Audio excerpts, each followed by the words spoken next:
everybody. Welcome to Studio 7. I'm Mercedes Wilson. Now you say your name. I'm Ian McKay. I'm Matt Beauvais. I didn't want to set you up. She normally goes down the line. Oh, Well, I didn't know. It's that like, was funny. guess first. I love that. Yes, he I gets to love introduce himself. So for those of you that may not know who Ian is, Ian, tell everybody who you are and what you do. Yeah, my name's Ian McKay, and member of the Buffalo Bandits. Woo! Professional lacrosse player, so excited to be here. We love our Buffalo Bandits. Two-time defending champion. Yes. Buffalo Bandits. Yes. Looking for a three-peat right now. Yes, That's sir. exciting. Yeah, it's very exciting. That's very exciting.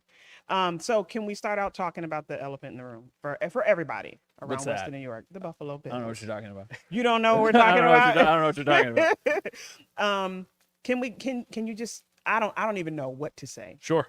But what would you say? It's shock.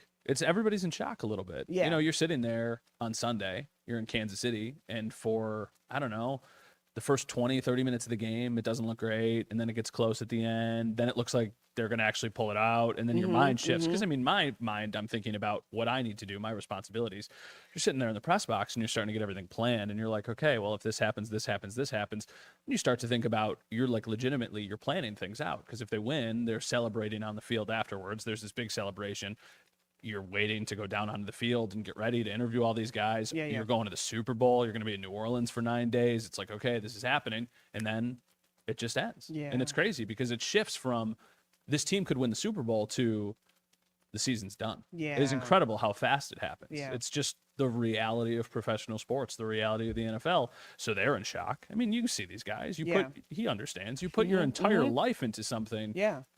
Devastated. Like Yeah. you see these guys after the game and it's just crushed, shock, depressed. It's everything because Yeah. it all happens so fast. You've been Yeah. doing something for so long, Yeah. and to get so close and have it ripped away from you has got to be really, really tough. Yeah. Yeah, you just said it. Like I've been through it. My first 2 years in the league, we lost in the finals. So Yeah. I definitely know the feeling, and it's not a good feeling. Mhm. Luckily, I've now been on the other side of it the last couple of years. Yeah. Winning back to back, which has been Yeah. a lot better of a feeling. Yes, and for sure. Yeah. I'm sure everyone in Buffalo and the Bills would love to feel that one too. But yeah, and then it feels like the off season, like it for us in lacrosse, like we're there we play Saturday. If you were to lose, everyone goes home Sunday, and Yeah. like that's it. Yeah. And I know like the Bills, like they do the locker clean out and everything, but Sure. they fly home, and I'm sure they're going on trips or whatever they're doing to start their off season, unfortunately. But like it just happens so fast, and it's like, oh, well, now what? Let me ask you this, because every professional athlete I've always talked to usually says the same thing. You remember the losses more than the wins? I'm gonna say I remember the wins a little more. Yeah, Just okay. just Yeah. just because they're so recent. Yeah. But like when you think about them, like I remember more of the plays and like the actual games of the losses. Yeah, that's what. as, Yes. as Yes. opposed to in the games that we've won. Like if you Yeah. ask me, I couldn't tell you a single thing that happened in game 1 of the finals last year. Yeah.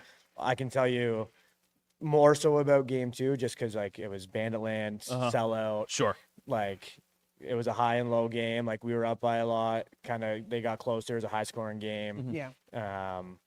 And that kind of thing. And like, actually I can tell you more about the Colorado game just because that was the first one and we finally got over the hump. Yeah. And it was Yeah. like, You blew okay, them out. Yeah. You blew them out in that game. yeah. And that's the thing. That was a blowout. So like as the game went on, it felt like, okay, we got this. So like, it was setting in. yeah. The And like I realization. remember them playing like Country Roads and like the whole stadium singing it. Yeah. And like I know where my family sits and my girlfriend sits. So I'm like looking up there and like there's still 15 minutes left, but you're kind of getting teary eyed because you're up by like 12 or whatever it was. And it was just, yeah, it was pretty surreal. Yeah, that's incredible. So they're trying to do what the Chiefs are trying to do, Mercedes. So the Chiefs are looking for a three-peat, which is also what they're trying to do. But now everybody in Buffalo is rooting for the Eagles, obviously. Well, Understandably so. Right. People are loving you though. They're saying the Bandits rock. Well, that's what I was. And your games are really, really fun to go They to. are incredible. If you Yeah. haven't been, you're missing out on an unbelievable party. But that's what I was saying. As soon as the Bills game lost, like I've been in Buffalo 7 years, and I've become a Bills fan. I have season tickets now with my dad. I've been sucked in drinking the Kool-Aid, but Yeah, of course. but like jokingly, I was at Dane Smith's in-laws place because his wife and my girlfriend are very good friends, and as soon as the game ended, I was just like, well, go Bandits. Yeah, So- no kidding. Yeah. There is a serious, it's been something that I've always heard. You grew up in Buffalo, obviously now you cover sports. A lot of people say like, hey, everything starts when the Bills season ends. And it's kind of tongue in cheek, but there is a reality of now people will shift their focus to you guys and then of course to the Sabres as well. But you already get the attention and the chaos and the craziness. I mean, that place is packed. Yeah, it's basically wild. every single home game. They got one coming up on Saturday. There'll be minimum 16,000 people there. At least, And yeah. losing their mind. It's unbelievable. It's It's unlike crazy. anything else in the league. Yeah. And then to piggyback off of what you were talking about, how do you deal with the mental health piece of this? I mean, you guys are under an immense amount of pressure. Just all athletes are under an immense amount of pressure. And you're not ashamed to talk about the mental health piece of it. Yeah, definitely. It's I mean, when you lose, especially in a game like that, and it's happened, again, going back to the Bills situation, like it's been a couple of years now that this kind of loss has happened. Yeah. And for us losing back-to-back championships, it was like, well, am I doing enough? Am I good enough? Like, am I going to be on this team next year? Am I going to get traded because we're not winning? Like those things definitely pop into your mind. And, everyone says like, athletes got to be tough and put that game face on. And, I think it's really important to be able to talk about those things and be honest and vulnerable about those. And, I don't think you can necessarily move on from those things if you just try and hide those things and put the mask over it. So I think it's super important to, like I said, talk about those things and be open about them. And it's probably even more important for an athlete too, because other people are looking for those role models, right? Like if you're a youth player, if you play youth lacrosse, youth hockey, youth football, whatever it is, you're going through these challenges, but if you don't have that person who you can look to say like, oh, they're open about this, then you're probably even more likely to push it to the back burner. And that's the last thing that you want to do is to push it to the back burner. Right. You want to address it. You want to acknowledge it and understand that like, this is something that just we as humans deal with, not even just athletes, but it's just as humans, this is human nature. Yep. We'll be right back. That 7 minutes flew by. That was fast. That flew by. Dang. That Whoa. flew by. Means you're a good guest. That was fast. Yeah. We got comments and stuff. We do. People want to know about your thoughts on the bad calls. Me? You want my thoughts? Outside of everybody saying the Bandits rock, they want to know your thoughts on the bad calls. I am always of the belief that when you blame officiating, it's like immediately like a non-starter. I don't listen to if officiating stinks in both directions a lot of the time. There are moments in the game that were impacted by the officials. And sometimes I think officials play a bigger impact in a game than they ultimately should.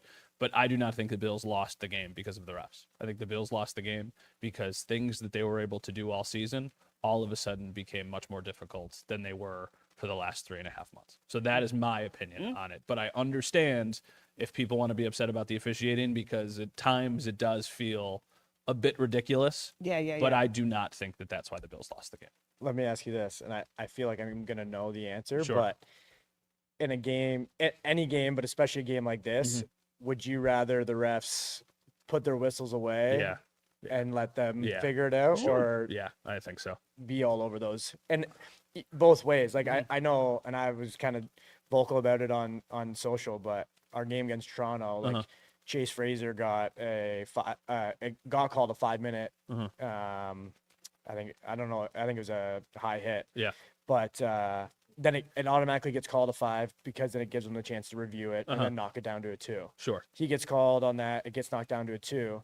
But then there's 3 like questionable hits that Toronto gives out that don't get called. Sure. And one ended up leading to Zach Belter stepping in and, standing up. And that's obviously gone viral and that kind of thing. But like, I don't care which way. I don't care Just how be you consistent. call it. Just be exactly. consistent. Be consistent. Yes. If you're gonna blow the whistle, Yes. it's got to be both. It's got to go both ways Yes. or you're not going to do it at all. And I feel like that's most of the time when you talk to an athlete, that's usually kind of the sentiment that they'll give you. It's either just call it down the middle. Like this is obviously a very specific example, but when I'm watching the NHL playoffs, I love playoff hockey. Everybody loves playoff hockey. In playoff hockey, nothing gets called. You can mug somebody and there's no penalty. Yeah, that's but right. there's a very just routine thing that happens. If you shoot the puck over the glass, it's a delay of game. I hate the idea that a delay of game penalty has to be called in the playoffs. Yeah. Because like these people are assaulting each other on the ice and there's no Right. penalty. It But is then you rough. flip Yeah. the puck And that's 6 what it inches is, over yeah. the glass, and that's a 2-minute penalty, which could change a game. Yeah. So, like, I understand you got to go by the letter of the law. Like, the rules are the rules for a reason, but Yeah. there's a time and a place. We're coming back in a second here. Sorry, Ian. No, you're good. You can throw it in. Yeah.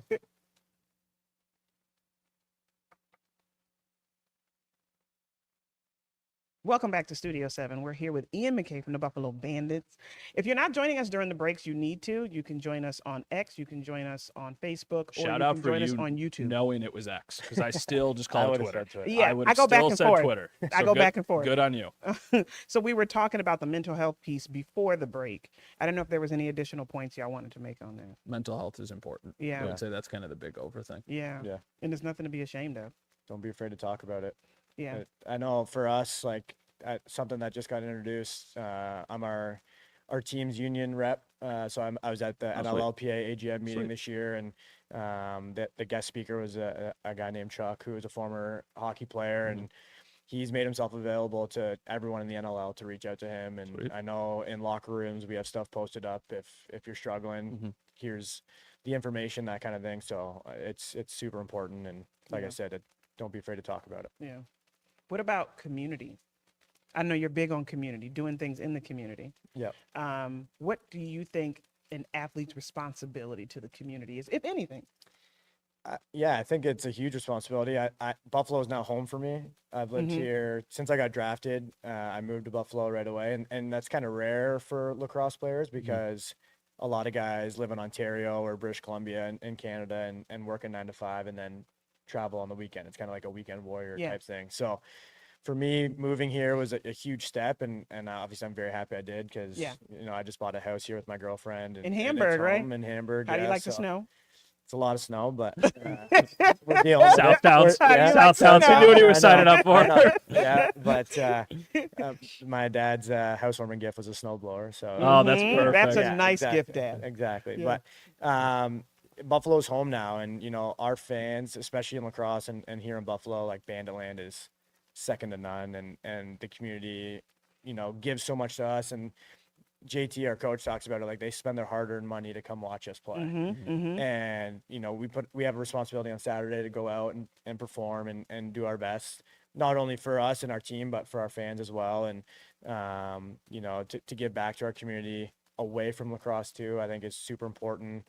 I know the Bandits do an incredible job doing that. Like, we have our school program where we go out and take over phys ed classes for the day and introduce the game of lacrosse and try to grow the game of lacrosse and get the Bandits name out there more. And there's a ton of different community initiatives that we're trying to get more involved with, and just keep pushing lacrosse out there, keep pushing Bandits out there as much as we can. Yeah. So go ahead. It makes such a difference. Yeah. My brother-in-law is a gym teacher, and you guys went to the school program at his school, and like these kids light up. They're so excited because Yeah. first off, Yeah. they get to meet a professional athlete. So to a lot of them, it's the first interaction they've ever had with a professional athlete. Yeah. To some of them, they've never seen a lacrosse stick before. They've never held one in their hand. And then all of a sudden, you've got a professional showing you what to do, and it's so cool. So like that's the stuff. It's the grassroots stuff that Yep. ultimately makes such a difference. Yep. And even if that kid doesn't pursue lacrosse, maybe they go to a Bandits game a year. Yeah. Maybe they bring their family when they're older to a Bandits game. And they're Yeah. like, hey, I remember when this guy came and did this. And that's the stuff that people remember. Well, you hit it on the head there. Like, when we go to schools, the Bandits have been to those schools. There's obviously only so many schools. Sure. And there's repeats, and people are always saying like, oh, I remember when, Dane Smith used to do it and he came, or like Ryan Benesh, like Yeah. Mark Stainhouse, like these names that come back and originally did the school program, and that's how it started. And now we're kind of going through our cycle of it, and hopefully they're saying the same thing Yeah. when in like 4 or 5 years when younger guys come in and do it. So it's pretty cool. So true or false, or agree or disagree? Anita says professional athletes should be held to a higher standard than regular folks. There are some athletes that say, I'm here to just play the game. Mhm.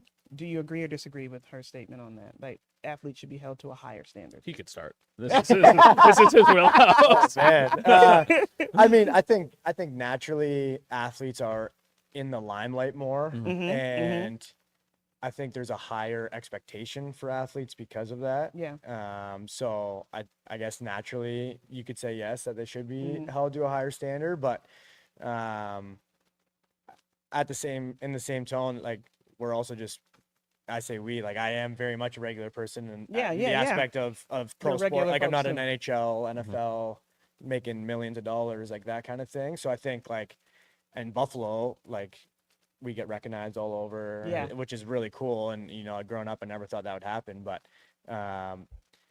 like to expect, like a Josh Allen or Tage Thompson or whatever Yeah. it is to like say yes to every single thing, Yeah. or for lack of a better term, like bow down to certain things. Like Absolutely. that's unrealistic, Yeah. right? So it's kind of a double-edged sword there, I think. Yeah. I feel like for me, there's a really good example of this, and it's literally what happened a couple days ago in the Bills game. Dalton Kincaid has been a guy that a lot of people are talking about. Dalton Kincaid had a chance to make a play at the end of the game. I think professionally, it is fair to say that is a play he is absolutely capable of making and needs to make. They're compensated incredibly well, especially at that level. But the minute it goes past that is when it's out of bounds. That's not fair. The minute you start to say that he's a bad person or go after his family or start like sending him posts on X or Instagram, that's the minute it's out of line. But I do think when you are compensated at that level, and that is your job, especially in that level, like the NFL owns a day of the week. It is the biggest sport out there. Yeah. I don't think it's unfair to criticize somebody when it's warranted, but also understand that's a person. You don't go They're too human. far. Yeah, They're yeah, human. yeah. Well, Like, it goes it's a back mistake. to It happens. it goes Life. back to like the mental health side of things. Exactly. Right? Like if you're constantly berating someone and in their DMs and That's like disgusting. it's there's no place for it. It was Tyler Bass last year. Tyler Bass misses a Yes. field goal at the end. Yes. And then look at all the good it turned into, Yeah. right? I cannot fathom what that dude had to go through for 3 or 4 months until he got to play another game. That is like almost hard to even think about. But at the same time, it is fair to say, hey, that's a kick he's got to make. Yeah. It's fair. Yeah. But Yeah. that's where it should end. It shouldn't be like you go after him personally or anything like that. So yes, they should be held to a higher standard, but there's layers to it. So is it bad for me to kind of disagree with that? Because I've seen some, and it was a valid point in my opinion. Athletes have said, it's not my job to be your kid's role model. It's your job. Continue this during the commercial because we're Yes, going to go to a we'll be quick right break. back. We'll continue this in the commercial. Yeah. Sorry. No, that's we okay. we got. No, so expand upon that. Yeah, and I think it was someone from the NBA, and they were like, "Look, it's not my job to be the role model for your kid. I have a job to do. It is your job to be their role model." And I'm like, I can see that side too. Yeah. That's fair, but that's making it so obvious, like that you could just force your kid for you to be. You know what I mean? Like if my daughter in 5 years loves soccer or something, whatever, and she wants to have a soccer role model, like of course she's going to look to somebody who is out there, accessible, and like Right. that would be. I can't control that. I mean, I think that's just where it's important for people to see, like, you know how they say kids should see someone that looks like them. And so everybody can see that this dream is achievable. Yeah. That's one thing. But when you're expecting an athlete to, I don't want to say raise your kid, but your kid watches their actions to know what's right or wrong. Yeah.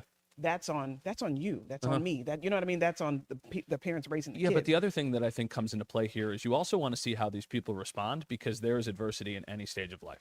So if you are being somebody who is critical of Tyler Bass a year ago, look how he responded this year. He made some big kicks, especially in the playoffs. Yeah. He won the Bills some games. Like that's an important thing for people to see and realize. Like he dealt with adversity. He was able to acknowledge it, address it, and overcome it. And he's probably better because of it. It all goes back to mental health because you don't know what he had to deal with. Oh, I can't even imagine. Well, and that too, like you can also pick and choose who you want to have as your role model. Sure. Right? Yeah. Like the way I respond to something, you may not like that. You don't have to Don't just choose yeah, exactly. Yeah. yeah. Like I'm just gonna use like the Bandits as an example. Like you don't like how I do it. Maybe Josh Byrne does it better. Sure. He can be your you know what I mean? Like Yeah. it's you don't just have to. And that goes back to like, okay, well, like Josh Allen or Dalton Kincaid, like these these people grew up a certain way. Obviously, they got to the level that they have, and respect to that. But like, if you try to tailor to absolutely everyone, like it's just unrealistic. I can't even fathom that. No, I can't either. Like, you guys are such a big deal in the community, and so many people adore the Buffalo Bandits. I can't imagine what it is like to be. I've talked to him about this too. Like, Josh Allen can't use the front door of a restaurant. Like, imagine that. Absolutely not. Imagine like Yeah. when we were in COVID, like people would just get out of the house because they wanted to like get fresh air or like go to the store or something. He can't do that. He can't go to a grocery store. He can't go to a restaurant without being just completely bombarded. Yeah. You legitimately lose your freedom in a sense. Yeah. And that's It's true. That's tough. Crazy. And Yeah. you like to overtakes your life. That's Yeah. insane. So Cheryl says, leave what happens during the football game on the field. Don't take it out on the players and their families online or in the streets. It's just a game. That's all absolutely fair. Yeah. That's all absolutely fair. The one thing I will say to that, though, the NFL is the NFL. A lot of it because of all the money that's tied into the game with the TV broadcast partners and all of the stuff. So there's always people talking about it. Yeah. Welcome back to Studio 7. I'm telling you guys, we have great conversations online. So if you're able to, please join us because this show doesn't stop during the commercials. So we were talking about, it's just, well, people are still chiming in, but just talking about the pressure. It's a game. Nobody is finding a cure for cancer or creating world peace. It's a game. That's all. Yeah. I would love a cure for cancer. Yeah. How do you both. how do you approach a big game like with pressure, knowing that like, hey, win or go home, stuff like that, those championship moments? How do you approach that? Is it any different? I think now it's not different.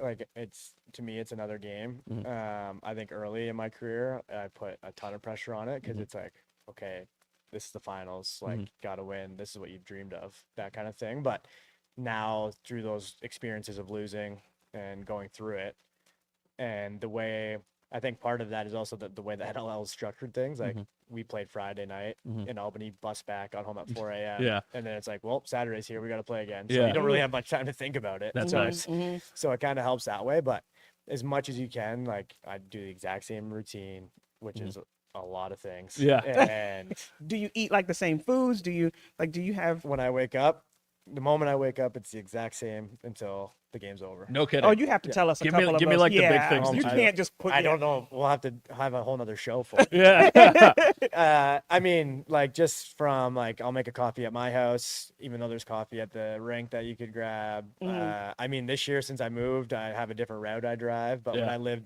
I used to live in Elmwood Village, and first game of the year, I drove a different way, coming past actually the studio here.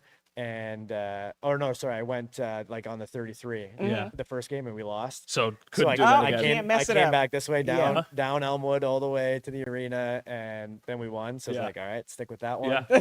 I love that. I love that. When I get to the rink for a game day, like I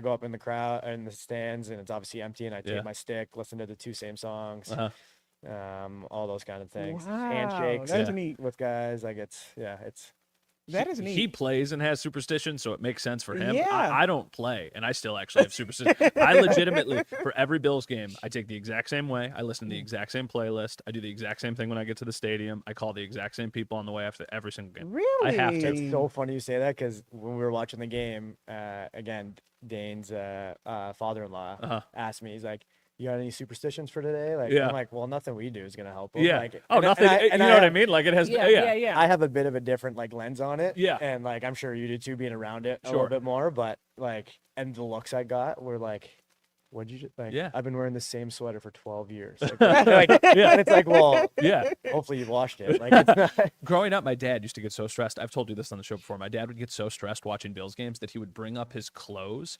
for the week and he would iron them in front of the TV because he was like, I have so much nervous energy. I just need to like take it out on something. So he would iron his clothes. I mean, we're all nuts in one way, shape, or I form. love it though. So Anita says that's OCD superstition. Which one is it? A little bit of both. It can be both. It can be both. That's okay. 100%. What is life like outside of this for you? I'm not sure.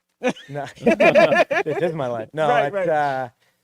You know, I mentioned it earlier, like lacrosse players aren't full time. So, you know, a lot of guys on our team have 9 to 5s throughout the week. I'm fortunate enough, like I mentioned earlier, of doing the school program and working for the team.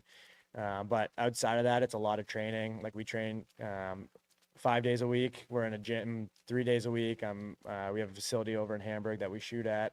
And we have goalies come in and take shots Wednesdays and Fridays. So a lot of preparation, you know, watching film, that kind of thing. We have practice Wednesday nights.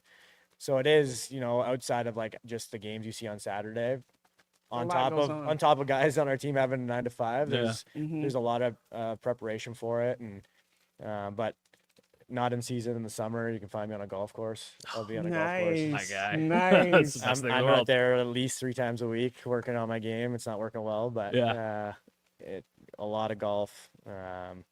So that's nice. Well, somebody has a question. Anita's asking, are professional athletes given any classes on public speaking? Well, it's a great question. Yeah. Nope. I wasn't at least, but Yeah. I was a public communication major in school, so He gets I it. had He gets yeah, it. I think most athletes probably were in college, but Because it's the easiest. yeah. No, I'm not kidding. I'm not kidding. No, It's true, but it's It is. true. I took it because I only had to take one math class, and I'm awful at math. Yes. So but That is hilarious. when we did the school program, like it was just like, here's 100 kids, go talk, and I was like, Ooh. and Josh and Dane being the ones running it, they just they didn't give you any warning. It No. was like, here's your initiation. Yeah. Good luck. Mhm, And mhm. So So do you think that you guys should have to take that? Well, Anita's saying they should be.